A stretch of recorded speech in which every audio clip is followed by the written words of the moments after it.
Hello friends, welcome back to my classes.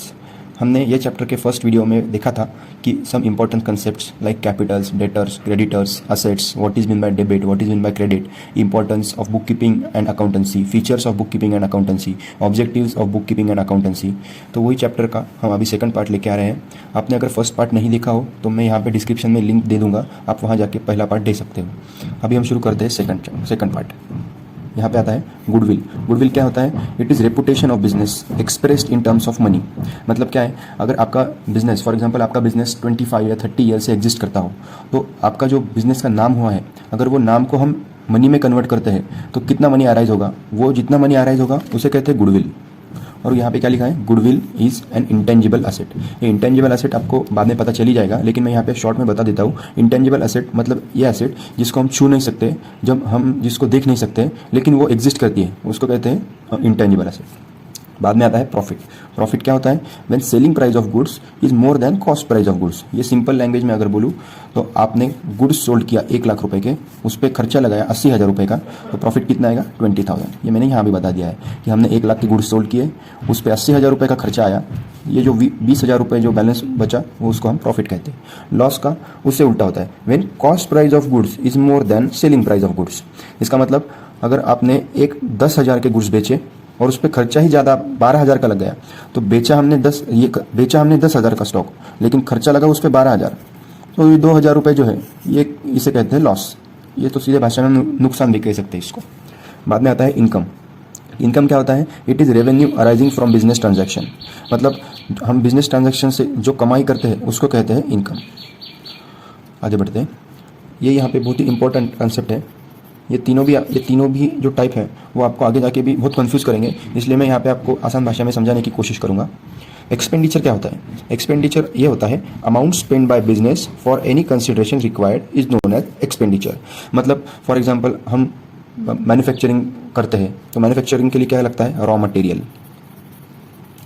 बाद में कुछ खर्चे लगते हैं फैक्ट्री के लिए, तो ये खर्चे जो सब खर्चे रहते हैं तो इसको एक्सपेंडिचर हम कहते हैं। Types of expenditure. एक्सपेंडिचर के कौन से टाइप्स हैं? Firstly capital expenditure.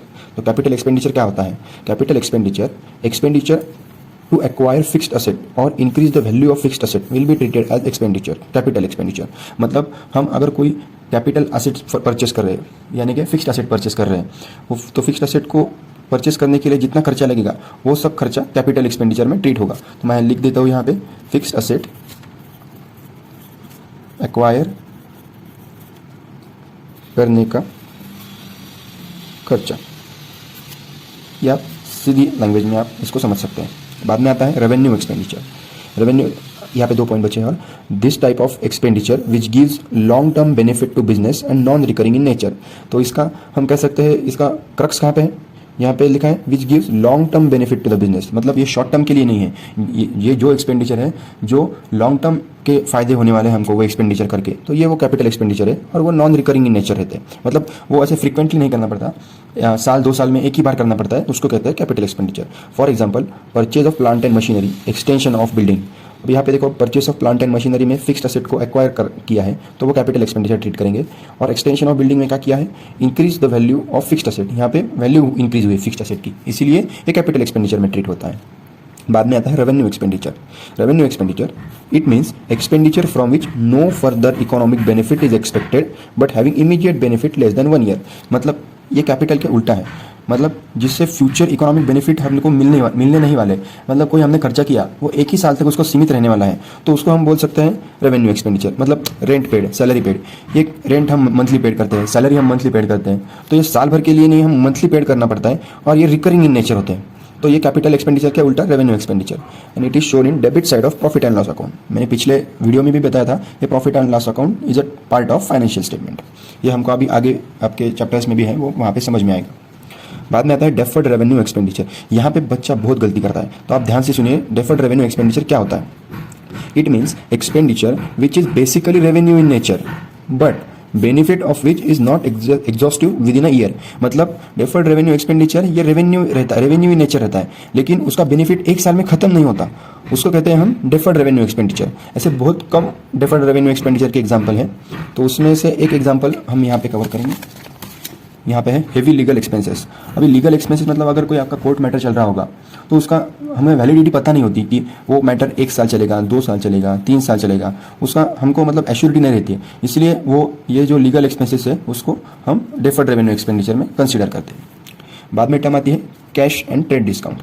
अभी ये तो सबको मालूम ही होगा, फिर भी मैं एक बार यहाँ पे बता देता हूँ। कैश डिस्काउंट मतलब क्या? Amount deducted from final amount due at the time of receipt and it is concession given for encouraging prompt payment. ये यहाँ का क्रक्स पॉइंट है कि इसका मतलब ऐसा होता है कि जब हमको पैसे मिलते हैं तो हम पैसे कैश में लेते हैं, तो कैश में हमको पैसे मिले तो हम कुछ डिस्काउंट तो देंगे, उसको कहते हैं कैश डिस्काउंट। और कैश डिस्काउंट क्यों यूज होता है यहाँ पे दिया है, देखो, एनकरेजिंग प्रॉम्प्ट पेमेंट, कि मुझे अभी तुरंत पेमेंट आप अगर देंगे तो मैं आपको कुछ कम ज़्यादा करके दूंगा, तो वो कम ज़्यादा को हम कैश डिस्काउंट बोलते हैं। बाद में आता है ट्रेड डिस्काउंट। अब ये इसे ध्यान से देखिए, it is allowance given on catalogue price. This type of discount is allowed on purchase और सेल ऑफ गुड्स। ये यहाँ पे कैश डिस्काउंट और ट्रेड डिस्काउंट में बच्चे बहुत गलती कर देते हैं। कैश डिस्काउंट और ट्रेड डिस्काउंट सेम नहीं रहता है। हम ट्रेड डिस्काउंट का अगर आप एग्जांपल लेंगे तो यहाँ पे दिखेगा आपको, if goods of ₹1000 are sold at 5% trade discount then the value of goods will be recorded 950 by both the purchaser and the seller. 1000 रुपये नहीं, मतलब अगर 1000 रुपये के मैंने अभी 20 से गुड्स परचेस किए 1000 रुपये के, तो मुझे मिला 5% का ट्रेड डिस्काउंट, तो मेरे भी बुक में मैं 950 के अमाउंट से ही रिकॉर्ड करूंगा गुड्स, और जो मैं जिससे परचेस कर रहा हूँ वो भी अपने बुक्स में से रिकॉर्ड करेगा 950 रुपये में। मतलब ये ट्रेड डिस्काउंट का कंसेप्ट है। ये trade discount does not appear in the books of account separately. क्यों सेपरेटली नहीं होता? क्योंकि हमने 1000 रुपये की चीज़ ली मैंने, उस पर मुझे 5% यानी 50 रुपये डिस्काउंट मिला, तो 950 रुपये पे मैंने रिकॉर्ड किया। तो ये 50 रुपीज़ कहाँ आते हैं? ये 50 रुपीज़ कहीं नहीं आते, मतलब बुक्स ऑफ अकाउंट में सेपरेटली शो नहीं करते हैं, not appear in the books of accounts. तो होप सो आपको समझ में आई होगी ये कंसेप्ट। अगर नहीं समझ में आई तो मैं बाद में और एक बार आपको समझा दूंगा। बाद में आते हैं very important assets and types of assets. ये आपने अभी पहले भी बहुत बार सुना होगा वर्ड असेट और टाइप्स ऑफ असेट, तो यहाँ पे मैं असेट कवर करना चाहता हूँ। Asset means any physical thing own that has monetary value is known as asset. मतलब क्या? Any physical thing. Physical thing मतलब हम जिसको छू सकते हैं, जिसको हम देख सकते हैं, वो जिसका फिजिकल मतलब रहता है कि भाई ये मैं इसको टच कर सकता हूँ, और ये समझो ये पेंसिल है, मैं इसको टच कर सकता हूँ और ये मैंने खरीदी है, तो ये मेरी असेट हो गई। और जिसको मॉनिटरी वैल्यू होगी वही को हम असेट कह सकते हैं, कि इसकी मॉनिटरी वैल्यू समझो पेंसिल की, अब क्या 5 रुपये में पेंसिल मुझे आई, तो मैंने 5 रुपये देके पेंसिल खरीदी, तो मेरी असेट हो गई।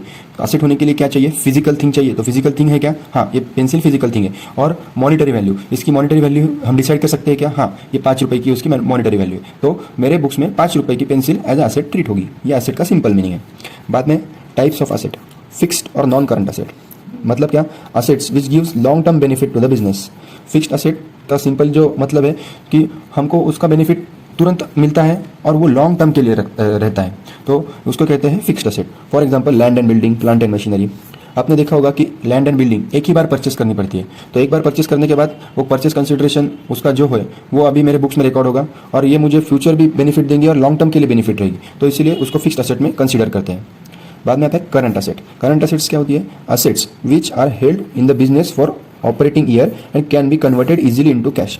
मैं अगर आसान भाषा में और सिंपल भाषा में बताऊँ तो ऐसी कौन सी भी असेट या ऐसी कौन सी भी चीज़ जिसको हम इजीली कन्वर्ट कर सकते हैं कैश में, उसको कहते हैं करंट असेट्स। फॉर एग्जांपल, आपको एग्जांपल से समझ में आएगा। ये डेटर्स समझो। डेटर्स मतलब आपको पिछले वीडियो में भी बताया था कि डेटर्स मतलब हमको जिनसे पैसे आना है उनको कहते हैं डेटर्स। तो हमको समझो, हमको ए से हमको 2000 रुपये आना है, तो ये 2000 रुपये तो लिक्विड मतलब कैश में तो आ सकते हैं ना, तो कन्वर्टेड हो सकते हैं ना लिक्विड में, तो इसीलिए इसको बोलते हैं करंट असेट। आपको कंसेप्ट समझ में आ जाएगा ये एग्जांपल के साथ में। अब यहाँ पे देखते हो फिक्टिशियस असेट्स। फिक्टिशियस असेट्स मतलब क्या? Assets which are not represented by tangible possession, they are imaginary but do not have realisable value. मतलब क्या? Assets which are not represented by tangible position. Tangible position मतलब क्या? जो हम देख नहीं सकते हैं। और they are imaginary but do not have realisable value, मतलब वो एक ख्याली एसेट्स हो सकती है, ऐसे भी बोल सकते हैं हम कि ख्याली एसेट है ये और उसकी कोई रियलाइजेबल वैल्यू नहीं है। For example advertising expenses for paid for 4 years, ये फिक्टिशियस एसेट का एग्जांपल है। बाद में आता है liabilities and types of liabilities. Very important है लाइबिलिटीज भी। लाइबिलिटी मतलब क्या? Amount payable by the business to other is called as liability. मतलब अगर मुझे किसी को पैसा देना है तो वो मेरी लाइबिलिटी हो गई। ये सिंपल भाषा में उसका मीनिंग है। आगे बढ़ते हैं। Types of liabilities. असेट्स की तरह इसमें भी 2 टाइप्स हैं, fixed liabilities and current liabilities. Fixed liabilities में क्या कवर होता है, one of the major sources of funds in the business. For example secured loans. Secured loans मतलब हमने बैंक से अगर मॉर्गेज लोन लिया है तो उसको हम सिक्योर्ड में कंसीडर करते हैं। फिक्स्ड लाइबिलिटीज मतलब ये हमको देना ही देना है, तो इसको कहते हैं फिक्स्ड लाइबिलिटीज। और करंट लाइबिलिटीज मतलब क्या, short term liability payable with in the year, मतलब हमें जो एक साल के अंदर पेमेंट करना है तो उसको कहते हैं current liabilities. For example creditors, मैंने किसी से उधारी से माल परचेस किया है तो मुझे उसका एक साल के अंदर अगर पेमेंट करना है तो मेरी करंट लाइबिलिटी हो गई। और for example secured loan, secured loan में कौन सा आता है, मॉर्गेज लोन। मॉर्गेज लोन का कंसेप्ट क्या होता है, आप पैसे यूज कीजिए और धीरे धीरे पेमेंट कीजिए। मतलब वो एक साल में पेमेंट होगा क्या, नहीं, वो धीरे धीरे साल, एक साल, 2 साल, 3, 4 साल ऐसे सालों सालों में पेमेंट होगा, इसलिए उसे कहते हैं फिक्स्ड लाइबिलिटीज। और एक ही साल में जो सेटलमेंट होता है विद इन द ईयर, मतलब एक साल के अंदर जिसका सेटलमेंट होता है उसे कहते हैं करंट लाइबिलिटीज। अब यहाँ पे आता है अकाउंटिंग कंसेप्ट। ये आपके थ्योरी पार्ट के लिए बहुत ही ज़्यादा इंपॉर्टेंट कंसेप्ट हो जाती है। तो एक बार हम इसे रीड आउट करते हैं। Accounting is not only associated with the business but also with everybody who is interested in keeping an account of the monetary transaction। इनका मतलब क्या है, accounting is not only associated with business, मतलब accounting सिर्फ business purpose के लिए नहीं use होती है, तो किन के लिए भी यूज होती है, वो is interested in keeping an account of monetary transaction, जो मॉनिटरी ट्रांजैक्शन मेंटेन करते हैं उनके लिए भी अकाउंटिंग उतना ही मायने रखता है। Generally term accounting refers to financial accounting, जो मैंने आपको पहले वीडियो में बताया ही था। Bookkeeping and accountancy is an art of recording, classifying, summarizing transaction of business concern in systematic manner। ये हमने बुक कीपिंग और अकाउंटेंसी का जब डिफरेंस पढ़ा था तो वहाँ भी हमने इन दोनों की डेफिनेशन पढ़ी थी, वही डेफिनेशन यहाँ उन्होंने दी है। तो मैंने आपको पिछली वीडियो में ये भी कहा था कि आपको ये डेफिनेशन मगअप करना पड़ेगी, तो आप अगर मगअप करोगे तो देखोगे पिछले बार भी उन्होंने ये पूछा ही था, ये बार भी उन्होंने पूछा यही है, तो आप ये डेफिनेशन एक बार मगअप कर लीजिए।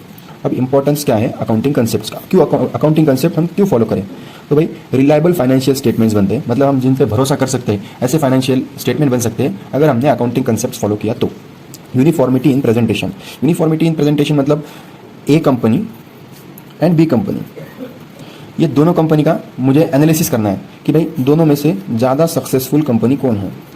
सक्सेसफुल रादर मैं कहूँ कि सबसे ज़्यादा प्रॉफिटेबल कंपनी कौन सी है, तो अगर इन दोनों का कंपैरिजन मुझे करना पड़ेगा, तो अगर अकाउंटिंग कंसेप्ट्स दोनों ने सेम फॉलो किया है तो ही मैं उनका एक्यूरेट प्रॉफिटेबिलिटी निकाल पाऊंगा। तो इसीलिए यूनिफॉर्मिटी इन प्रेजेंटेशन या अकाउंटिंग कंसेप्ट की वजह से हमको मिलता है।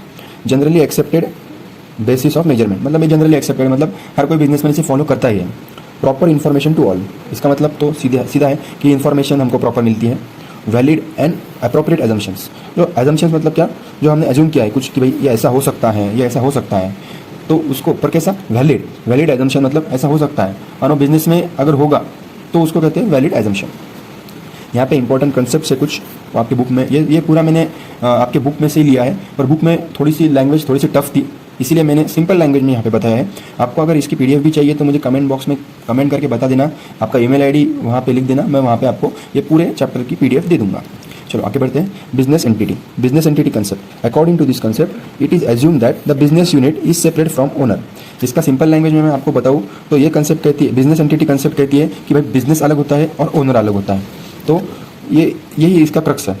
बाद में आता है only business transactions are recorded in the books of account and not personal information, मतलब कि मेरी पर्सनल इन्फॉर्मेशन कि भाई मैं कहाँ रहता हूँ, मैंने एक से मेरे पर्सनल घर के लिए कुछ खर्चा किया तो वो ड्राइंग में ट्रीट होगा, लेकिन बिजनेस ट्रांजैक्शन होगा तो ही, तो भाई मैं अगर किसी से मिलने जाता हूँ तो उसका अकाउंटिंग तो नहीं होगा, तो वो तो पर्सनल इन्फॉर्मेशन है, वो तो बुक्स में नहीं आएगी। तो ये कंसेप्ट यही कहती है बिजनेस एंटिटी। बाद में आता है money measurement concept. According to this concept only transaction which are express in terms of money, मतलब पैसों में जो हम डीलिंग करते हैं वो ही यहाँ पे बुक्स ऑफ अकाउंट में रिकॉर्ड होना चाहिए, ऐसा ही कंसेप्ट कहती है। For example if a business has 5 computers, 2 tables, 3 chair, then the assets can not be added to give useful information unless they are expressed in monetary terms. अगर हम यहाँ पे समझे तो हम बैलेंस शीट बना रहे हैं, ऐसा फॉर्मेट रहता है बैलेंस शीट्स का, वो अभी आपको समझ में आएगा, अभी ये थोड़ा सा समझने में हार्ड जाएगा। यहाँ पे आती है इसकी एसेट साइड और यहाँ पे आती है लाइबिलिटी साइड। तो हम यहाँ पे लिख सकते हैं क्या कि भाई 5 कंप्यूटर्स, 2 टेबल्स, 3 चेयर्स, ऐसे लिख सकते हैं क्या हम? नहीं। कब तक नहीं लिख सकते? क्योंकि इनकी वैल्यू ही पता नहीं है। वो असेट तो है मेरी, लेकिन उसकी वैल्यू ही पता नहीं है। तो ये कंसेप्ट कहती है कि जब उसकी वैल्यू जब पता चल जाएगी तब आप उसको रिकॉर्ड करो। ये मनी मेजरमेंट कंसेप्ट कहता है। बाद में कॉस्ट कंसेप्ट, इसके कॉस्ट कंसेप्ट के हिसाब से assets are recorded in the books of account at historical cost. Historical cost मतलब क्या, एक्विजिशन कॉस्ट, कि भाई मैंने समझो मैंने लैंड परचेस किया तो एज पर कॉस्ट कंसेप्ट वो कौन से वैल्यू पे रिकॉर्ड होना चाहिए, हिस्टोरिकल वैल्यू। मतलब मैंने जो उसको एक्विजिशन करने के लिए एक्सपेंसेस एक्वायर किए थे तो वो एक्सपेंसेस ऐड करके जो वैल्यू आती है उस पर हम रिकॉर्ड करेंगे, ये एज पर क्या cost concept. Recorded at the time of purchase and systematically reduced in its book value by charging depreciation. मतलब रिकॉर्ड कब करते हैं, टाइम ऑफ परचेस के टाइम, और सिस्टमेटिकली रिड्यूस करते हैं डिप्रिसिएशन चार्ज करके। ये डिप्रिसिएशन क्या रहता है वो मैं आपको अभी अलग चैप्टर है वो टाइम बता दूंगा। कंसिस्टेंसी, ये तो इसके नाम से ही पता चलता है कि कंसिस्टेंसी मतलब कोई भी कंसेप्ट, कोई भी पॉलिसी जो एक ईयर में फॉलो किया हो वो followed consistently throughout the business and not to be change until circumstances demands. मतलब एक कोई कंसेप्ट या एक कोई पॉलिसी आपने फॉलो की फर्स्ट साल में तो वही हमको कंटिन्यू करना चाहिए, ये कंसिस्टेंसी कंसेप्ट कहता है।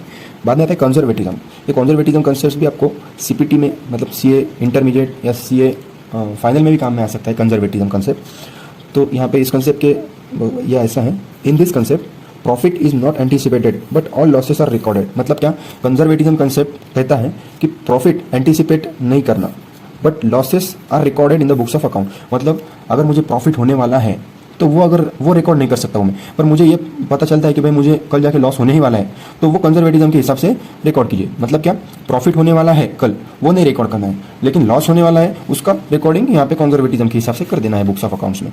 बाद में आता है गोइंग कंसर्न। गोइंग कंसर्न मतलब ये बेसिक एजम्पशन है बिजनेस का कि business is going concern and will continue in operation for future. मतलब क्या भाई, कोई भी अगर मैं बिजनेस स्टार्ट करूंगा तो मैं बिजनेस क्यों स्टार्ट करूंगा, मतलब क्या मोटिव से करूंगा कि प्रॉफिट कमाऊं, और प्रॉफिट कमाऊं और वो सालों साल बढ़ता ही जाए। तो कोई ऐसे बिजनेस नहीं करता कि भाई मुझे अभी शुरू करना है बिजनेस और मैं एक साल में बंद कर दूंगा, ये ऐसे मतलब कोई करता नहीं। तो गोइंग कंसर्न कंसेप्ट कहती है कि भाई business is going concern and will continue in future, मतलब फ्यूचर में कंटिन्यू करने वाला है, ये हिसाब से कंसेप्ट का लॉजिक है। बाद में आता है realisation concept. Income is recorded only when realised. मतलब इनकम कब रिकॉर्ड करो, जब रियलाइज हो जाए। रियलाइज मतलब क्या, आइदर रिसीव्ड और अर्न, मतलब आपको मिल जाए और मिलने की आशंका हो जाए तब रिकॉर्ड करना है। बाद में आता है अक्रूवल। अक्रूवल तो हमने पिछली बार भी पढ़ा था।